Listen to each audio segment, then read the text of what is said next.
cientos de chavistas tomaron las calles de Caracas para protestar contra un buque de Estados Unidos y mostrar su apoyo a Nicolás Maduro. Al mismo tiempo, militares venezolanos interceptaron un avión que entró sin permiso al país, cerca de la frontera con Colombia.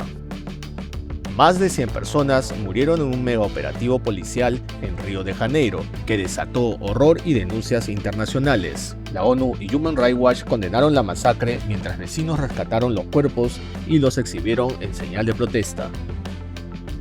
El huracán Melissa, de categoría extrema, golpeó con fuerza a Jamaica, dejando severas inundaciones y daños. Ahora avanza hacia Cuba, con vientos destructivos y riesgos de marejadas, mientras autoridades llaman a evacuar zonas costeras por el peligro que aún representa.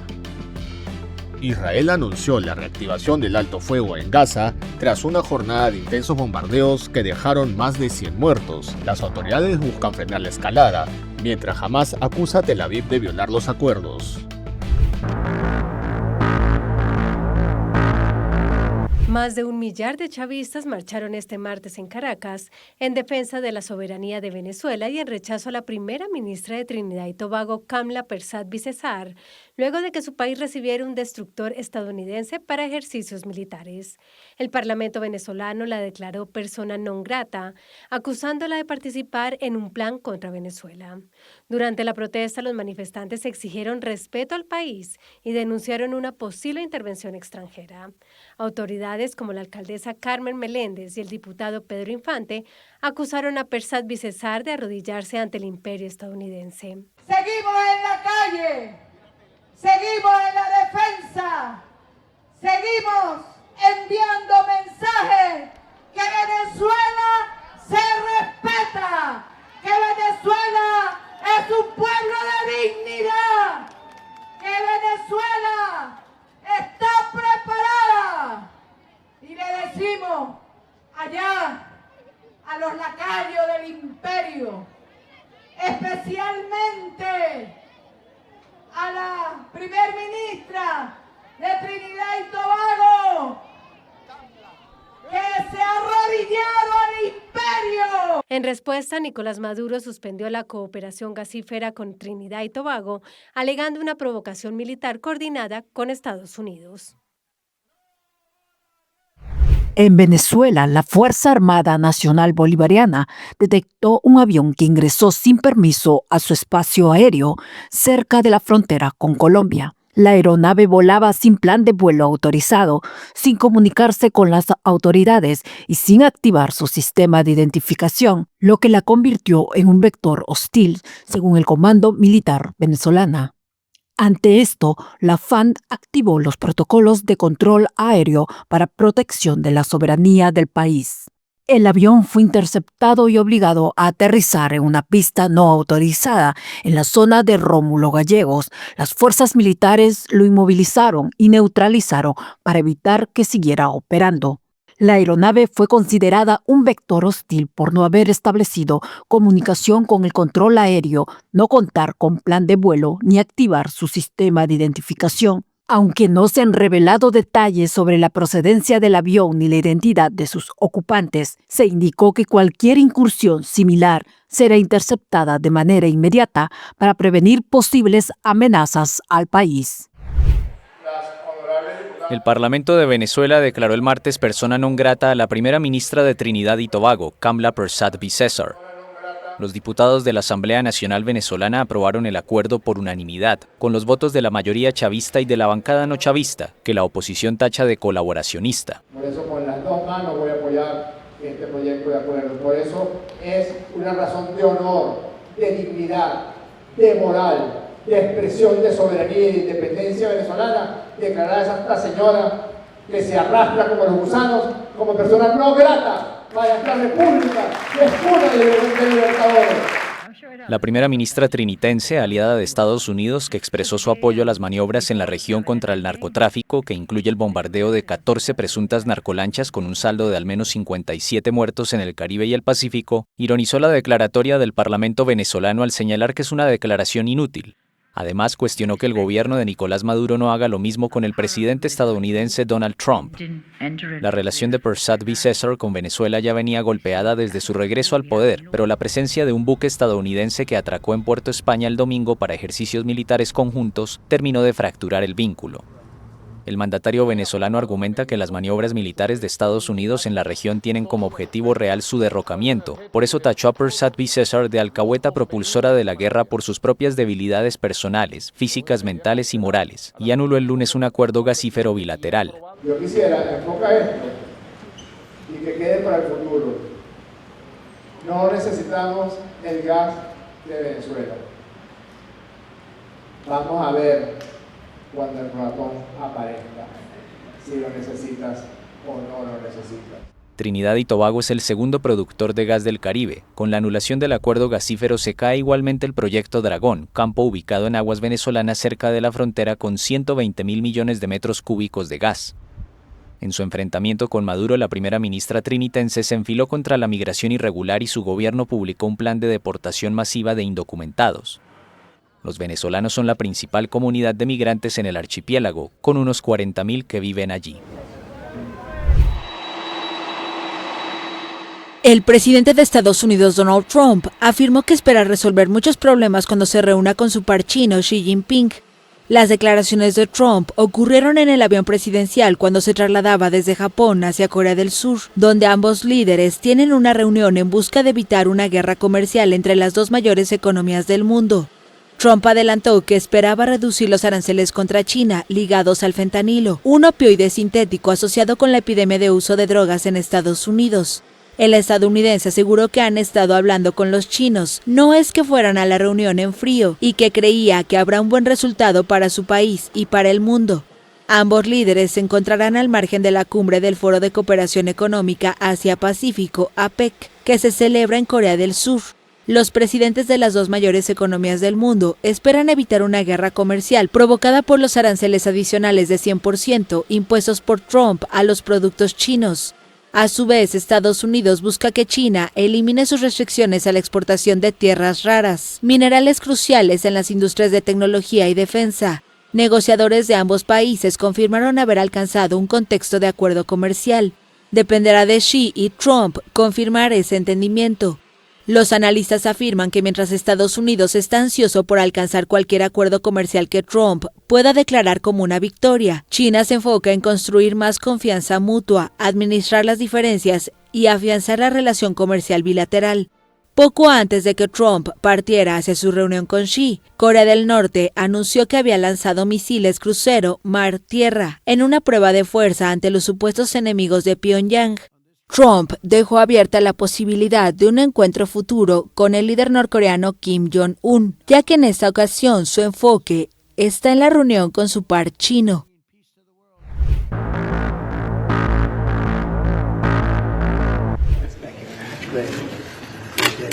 Corea del Sur y Estados Unidos concluyeron un acuerdo comercial negociado durante varios meses.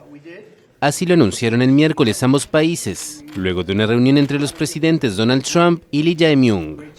Según el asesor principal del mandatario surcoreano, el amplio pacto incluye en particular los aranceles aduaneros sobre los automóviles y especifica los compromisos de inversión de Seúl. El funcionario detalló que el acuerdo prevé una reducción al 15% de los gravámenes que ambos países se imponen mutuamente sobre los automóviles. También un plan de inversiones surcoreanas por valor de $350.000 millones en Estados Unidos, $200.000 millones de ellos en efectivo y $150.000 millones para la cooperación en el sector de la construcción naval. Trump accedió en julio a reducir a 15% los aranceles que había impuesto sobre los productos surcoreanos, a cambio del compromiso de Seúl de invertir los $350.000 millones en Estados Unidos. No obstante, se mantenían tarifas elevadas sobre los vehículos, y los dos países discrepaban constantemente sobre la estructura del compromiso de las inversiones. Vladimir Putin desafió el miércoles las advertencias de Donald Trump al anunciar la prueba de un dron submarino con capacidad nuclear, pocos días después de haber comunicado el ensayo de un misil que fue criticado por el presidente estadounidense. El domingo el mandatario ruso se había congratulado por la prueba final exitosa del misil de crucero de propulsión nuclear Burevestnik, de alcance ilimitado y capaz, según él, de eludir prácticamente todos los sistemas de interceptación. Trump consideró inapropiado por parte de Putin decir eso y que en lugar de probar misiles debería poner fin a la guerra en Ucrania. Pero el líder ruso no hizo caso de esas críticas y anunció que el martes se realizó otra prueba del dispositivo submarino no tripulado Poseidón, también equipado con una unidad de energía nuclear.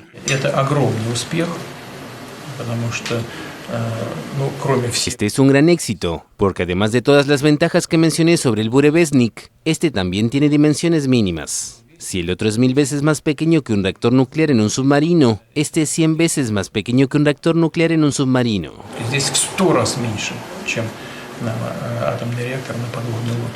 Diseñado como un dron submarino de disuasión nuclear, Poseidón sería capaz de desplazarse a más de 1 kilómetro de profundidad, a una velocidad de entre 60 y 70 nudos, permaneciendo invisible para los sistemas de detección, según una fuente del complejo militar industrial ruso citada anteriormente por la agencia oficial de noticias TASS. Está previsto que a largo plazo equipe al Belgorod, submarino nuclear puesto en servicio en julio de 2022 y que cuenta con las instalaciones necesarias para lanzar el Poseidón. Putin había revelado en 2018 el desarrollo por parte del ejército ruso de armas ultramodernas, entre ellas los misiles Burevestnik y los drones Poseidón, destinadas, según Moscú, a hacer frente a las amenazas de Estados Unidos.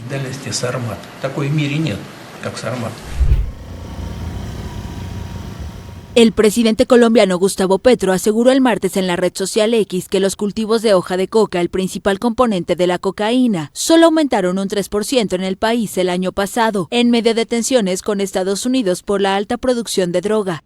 De acuerdo con el mandatario, en el país hay 262.000 hectáreas de narcocultivos con esta medición.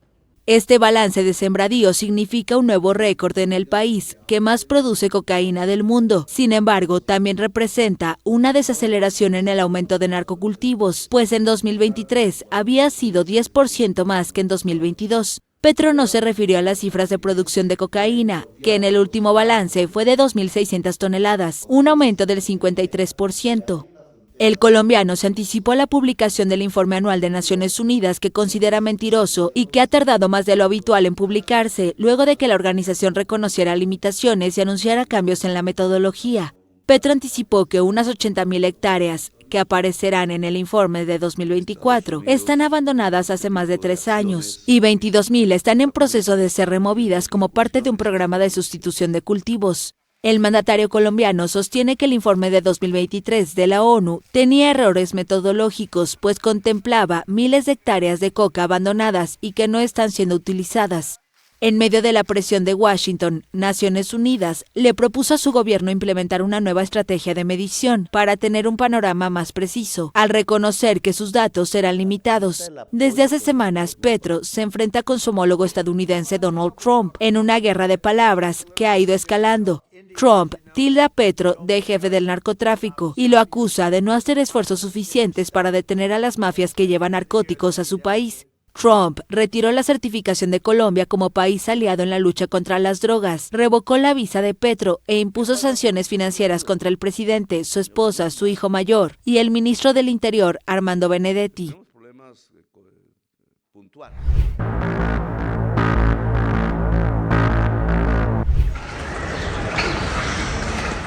Israel anunció el miércoles que reanudó el alto al fuego en la Franja de Gaza tras varias horas de bombardeos. El ejército informó que apuntó contra decenas de objetivos y atacó a 30 altos mandos de movimientos armados que operan en el territorio palestino, en represalia por el ataque mortal contra uno de sus soldados. Según la Defensa Civil gazatí y hospitales, los bombardeos dejaron al menos un centenar de muertos. Columnas de humo negro se elevaban en varios lugares del territorio palestino tras estos ataques, que reavivaron entre los habitantes el temor a una reanudación de la guerra. Vivimos en un estado de alto al fuego y nos sentíamos cómodos porque estábamos a salvo, pero por desgracia no hay seguridad y todos los días nos enteramos de la muerte de mártires. Antes del anuncio del cese de los bombardeos, el presidente de Estados Unidos, Donald Trump, dijo que nada comprometería el acuerdo de alto al fuego entre Israel y Hamás, en vigor desde el 10 de octubre y que él mismo impulsó. Este nuevo episodio de violencia es el segundo tras los ataques del 19 de octubre, llevados a cabo, según Israel, tras un ataque contra sus soldados. Hamás, que gobierna Gaza desde 2007, negó el martes haber atacado a las tropas israelíes y reafirmó su compromiso con el alto al fuego. Israel bombardeó el martes la franja de Gaza pese al cese el fuego en curso y luego de acusar a Hamás de atacar a sus tropas, lo que el movimiento islamista niega. La Defensa Civil Palestina informó el miércoles a la AFP que el ataque dejó al menos 30 muertos y decenas de heridos en el territorio palestino, devastado por 2 años de guerra antes de la entrada en vigor del alto el fuego el 10 de octubre. Después del ataque, el vicepresidente de Estados Unidos, J.D. Vance, dijo que el alto el fuego en Gaza se mantiene a pesar de las escaramuzas. Hamás, que tomó el poder en Gaza en 2007, negó haber atacado a tropas israelíes en el territorio. Previamente acusó a Israel de violaciones al acuerdo de tregua y anunció el aplazamiento de la entrega de otro cadáver de un rehén. La tregua ya había sido puesta a prueba por actos de violencia mortales el 19 de octubre, cuando Israel y Hamás se acusaron mutuamente de violar el acuerdo. El martes, el primer ministro israelí Benjamin Netanyahu ordenó al ejército realizar de inmediato bombardeos en la franja de Gaza, según indicó un comunicado de su oficina, sin dar más detalles. La portavoz del gobierno, Shosh Bedrosian, afirmó previamente que todo se lleva a cabo en plena coordinación con Estados Unidos, con el presidente Trump y su equipo. Estados Unidos, aliado de Israel, ha amenazado varias veces con aniquilar al movimiento palestino si no cumple su compromiso de entregar a todos los rehenes.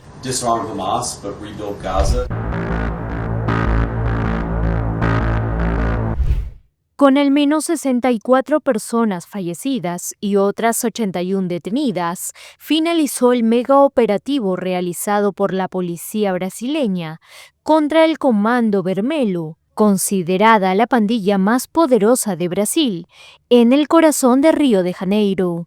En este video te contamos todo sobre esta organización criminal, las acusaciones de delitos en su contra y cómo el gobierno de Lula da Silva desató una guerra la tarde del martes 28 de octubre, que a la larga causó una masacre en Brasil y ha horrorizado a organizaciones internacionales como la ONU. ¿Qué es el Comando Vermelho? El Comando Vermelho, o Comando Rojo en español, nació en una prisión de Río de Janeiro en los años 70, como un grupo de autoprotección entre los detenidos. Se cree que todo inició como una alianza entre presos comunes y presos políticos de izquierda para brindarse protección mutua ante las condiciones carcelarias extremas durante la dictadura militar de Brasil. Con el tiempo, la organización expandió sus actividades hacia delitos menores como asaltos y robos a bancos, hasta incursionar en el tráfico de cocaína a mediados de los 80. Su participación en el narcotráfico extendió sus lazos con cárteles colombianos. Al igual que ellos, el Comando Vermelho instauró su base principal en las favelas, asumiendo un rol social en los barrios más pobres y brindando apoyo a las personas marginadas por la sociedad de Brasil. Entre los delitos de los que se le acusa actualmente están el tráfico de drogas, cocaína, skunk y otros derivados, la extorsión y el control territorial en favelas y barrios periféricos mediante la imposición de un gobierno de facto. Además, se le atribuye la organización de secuestros, robos y violencia paramilitar urbana. ¿Cómo fue el mega operativo contra el CB? Este martes, cerca de 2.500 agentes de policía estatal y militar fueron desplegados en los complejos de favelas, Complexo de Almião y Complexo da Pena, en la zona norte de Río, para ejecutar arrestos y órdenes de registro contra el Comando Vermelho. Considerada la operación más letal en la historia del estado de Río de Janeiro, la incursión dejó un saldo de 64 muertos, entre ellos policías y presuntos criminales, y al menos 80 detenidos. Los agentes incautaron cientos de armas y grandes cantidades de drogas. El gobernador Claudio Castro calificó la acción como una lucha contra el narcoterrorismo. Hoy se está llevando a cabo en Río de Janeiro la mayor operación de la historia de nuestras fuerzas de seguridad. Hay 2.500 hombres trabajando en los complejos Alemão y Pena, una superficie de 9 millones de metros cuadrados, el doble de tamaño que el barrio de Copacabana. El operativo de este martes es el más letal registrado en la región metropolitana de Río de Janeiro desde 1990, según el grupo de estudios Dos Novos Ilegalismos de la Universidad Federal Fluminense. Este grupo de investigación señala que los 3 operativos policiales más letales registrados ocurrieron durante la gestión del gobernador Castro. Además del actual, los otros 2 se dieron en mayo de 2021, cuando murieron 27 civiles y un policía, y en mayo de 2022, con 23 personas muertas. Críticas internacionales. El golpe contra el Comando Vermelho no fue bien recibido por las organizaciones internacionales. La Oficina del Alto Comisionado de las Naciones Unidas para los Derechos Humanos expresó que estaba horrorizada ante el elevado número de muertes en la operación y exigió investigaciones rápidas y eficaces para aclarar las circunstancias de cada muerte y garantizar el respeto a los derechos humanos. Por su parte, la ONG Human Rights Watch, a través de su director para Brasil, César Muñoz, calificó el operativo como una enorme tragedia y advirtió que este tipo de acciones pueden generar más inseguridad al afectar poblaciones vulnerables y reforzar la violencia estructural. Asimismo, la ONG Movimientos aseguró que no es posible considerar que el accionar de la policía haya sido exitoso, ni naturalizar que un operativo internacional tenga un saldo de más de 60 muertos. Desde la gobernación de Río de Janeiro, señalan que luchan sin respaldo del gobierno federal contra el narcotráfico y la violencia. Nuestros policías están solos. Lamentablemente, una vez más, no tenemos ayuda ni de blindados ni de agentes de las fuerzas federales, de seguridad o de defensa. Es Río de Janeiro completamente solo. Sin embargo, el ministro de Justicia Ricardo Lewandowski rebatió rápidamente las afirmaciones del gobernador y destacó casi una decena de acciones conjuntas destinadas a combatir el crimen organizado en el Estado durante los últimos 2 años. En un mensaje en X, la Oficina de Derechos Humanos de la ONU se dijo horrorizada por la operación policial más letal contra el crimen organizado en la historia de Río de Janeiro, que dejó más de 60 muertos. Además, la Oficina de Naciones Unidas recordó a las autoridades brasileñas sus obligaciones bajo las leyes internacionales. En tanto, el director de Human Rights Watch en Brasil, César Muñoz, afirmó que una operación policial que resulta en la muerte de más de 60 habitantes y policías es una enorme tragedia, al tiempo que pidió investigaciones para esclarecer las circunstancias de cada muerte. Una declaración de 30 organizaciones de la sociedad civil, entre ellas Amnistía Internacional, afirmó que la operación expone el fracaso de las políticas estatales de seguridad y pone a la ciudad en un estado de terror. Al anochecer, el recuento parcial mostraba 81 arrestos y una gran cantidad de drogas aún sin contabilizar. Más de 50 autobuses fueron utilizados por presuntos delincuentes para levantar barricadas, según informó el sindicato Río Ônibus.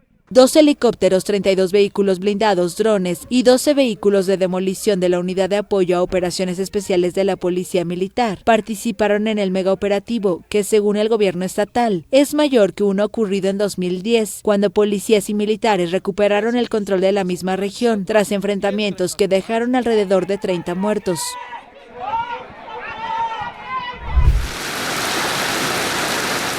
Melissa llegó a Cuba. El poderoso huracán tocó tierra el miércoles en el este del país, con vientos máximos sostenidos de 195 km por hora, después de haberse debilitado a categoría 3. Las autoridades informaron que unas 735.000 personas fueron evacuadas, especialmente en las provincias de Santiago de Cuba, Holguín y Guantánamo. Desde el lunes, la población hizo acopio de víveres y trató de asegurar con cuerdas los techos de sus hogares. Las clases y actividades laborales no esenciales fueron suspendidas. Melissa ya golpeó el martes a Jamaica como un huracán de categoría 5, el peor que ha afectado a ese país desde que se tienen registros meteorológicos. El primer ministro declaró que la isla es una zona de desastre y las autoridades pidieron a los habitantes permanecer resguardados por el riesgo continuo de inundaciones y deslizamientos de tierra. El huracán ha provocado 10 muertes, 3 en Jamaica, 3 en Haití, 3 en Panamá y 1 en República Dominicana. Se prevé que tras dejar Cuba, Melissa avanza hacia Bahamas para acercarse a Bermudas el jueves.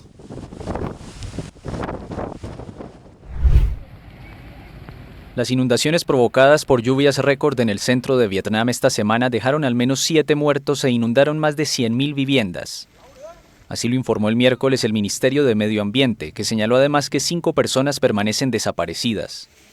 Las provincias costeras de Vietnam se vieron azotadas por intensas lluvias desde el domingo, con un récord de hasta 1.700 milímetros en 24 horas. El informe del ministerio detalla que más de 150 deslizamientos de tierra fueron reportados, 2.200 hectáreas de cultivos destruidos y un total de 103.525 viviendas inundadas.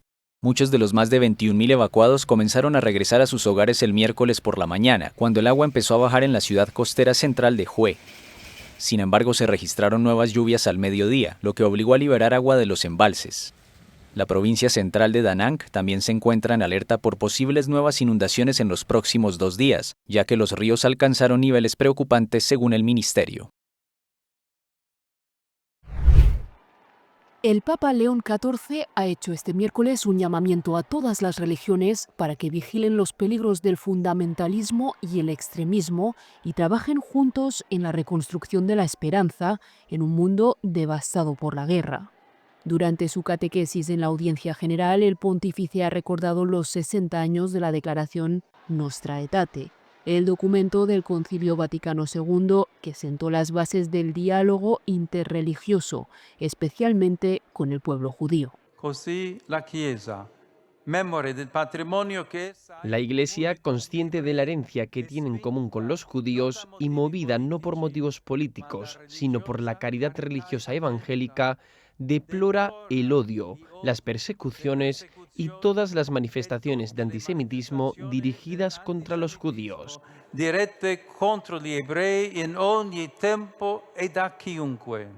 El Papa ha reconocido que pese a los malentendidos y conflictos surgidos a lo largo de los años, nunca han impedido la continuidad del diálogo e insistió en que no se puede permitir que las circunstancias políticas desvíen de la amistad. En una catequesis marcada por el tono conciliador, León XIV subrayó que la unidad entre religiones puede contribuir a aliviar el sufrimiento humano y a cuidar el planeta, recordando que el espíritu de Nostra Aetate sigue siendo, 6 décadas después, un camino abierto hacia la paz y la esperanza compartida. Las joyas robadas en el Museo del Louvre el pasado 19 de octubre todavía no fueron encontradas. Les bijoux ne sont, à l'heure où je vous parle, pas encore entre nos. Las joyas, mientras les hablo, aún no están en nuestra posesión. Espero que sean encontradas y puedan ser devueltas al Museo del Louvre y más ampliamente a la nación. Estas joyas son ahora, por supuesto, invendibles. Como recordatorio, si fuera necesario, cualquier persona que las compre también sería culpable de recibir bienes robados de este delito. Todavía hay tiempo para devolverlas. De recel de ce crime, il est encore temps de les restituer. La fiscal indicó que los 2 hombres detenidos el sábado por el robo reconocieron parcialmente los hechos. Los arrestados, ambos treintañeros, formarían parte del comando de 4 hombres que hurtó en cuestión de minutos 8 joyas de la corona francesa, cuyo valor se estima en más de $100 millones. Los 2 detenidos viven en Aubervilliers, en los suburbios de París. Ils sont actuellement en cours de présentation devant les magistrats instructeurs. Actualmente están siendo presentados ante los jueces de instrucción con miras a ser acusados de múltiples cargos por robo en banda organizada, delito que conlleva una posible condena de 15 años de prisión y una multa considerable. Asimismo, se ha imputado el cargo de asociación para delinquir, un delito castigado con hasta 10 años de prisión. Faisant encourir la peine de 10 ans d'emprisonnement. La fiscal señaló que nada permite afirmar por el momento que los delincuentes hayan contado con algún tipo de complicidad dentro del museo. Sin embargo, añadió que no se excluye la posibilidad de que exista un grupo mucho más amplio que los 4 delincuentes identificados por las cámaras de vigilancia. Entre las piezas que se llevaron los ladrones destacan una diadema de perlas que perteneció a la emperatriz Eugenia, esposa de Napoleón III, y un conjunto de collar y pendientes de zafiros de la reina María Amelia. Durante su huida dejaron caer una corona que perteneció a la emperatriz Eugenia, la cual resultó dañada. Su restauración será delicada, indicó la fiscal.